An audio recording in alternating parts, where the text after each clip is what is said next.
Right now, there are no flights taking off, though, or landing out at the airport. All the runways are closed because of all the blowing snow. Can't see anything out there. We have also learned that the airport will not reopen tonight. And Pena Boulevard at this point is simply impassable anyway. CBS 4's Sean Chitnis spent the day there. Earlier, there were very few flights taking off. It's been a challenging day for anyone trying to even get to Denver International Airport, and then, of course, trying to navigate the current status of flights, as many were canceled and even more continue to be canceled this weekend.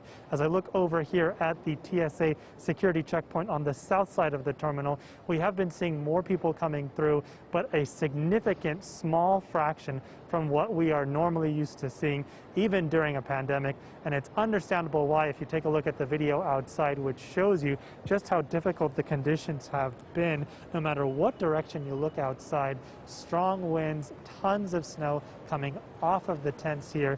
And of course, we know Pena Boulevard was a challenge throughout the day, with it remaining icy as well as visibility low, again, no matter what direction you were coming from the airport. Now, staff tell us they were expecting as much as 2 feet, maybe even more for the full day.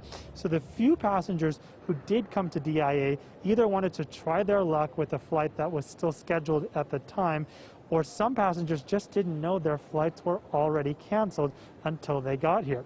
We did get to catch up with a group of friends who were visiting Colorado for the weekend to ski. They say they were looking to leave on Sunday, and then of course their trip had to get extended one more day. That's because they were supposed to fly out in the afternoon to go back home to New Mexico, but of course that flight, like so many others, was canceled. The first flight they could catch Monday morning, so they're spending the night here. Great. We're feeling good because we've never done it, so it's like a neat experience. We'll have fun exploring tonight. Not sure how much they're going to look back on exploring the airport after everything is said and done. That's because they're flying to Texas. Once they get into Lubbock, they then have to drive back home to New Mexico. So a much longer trip than they expected.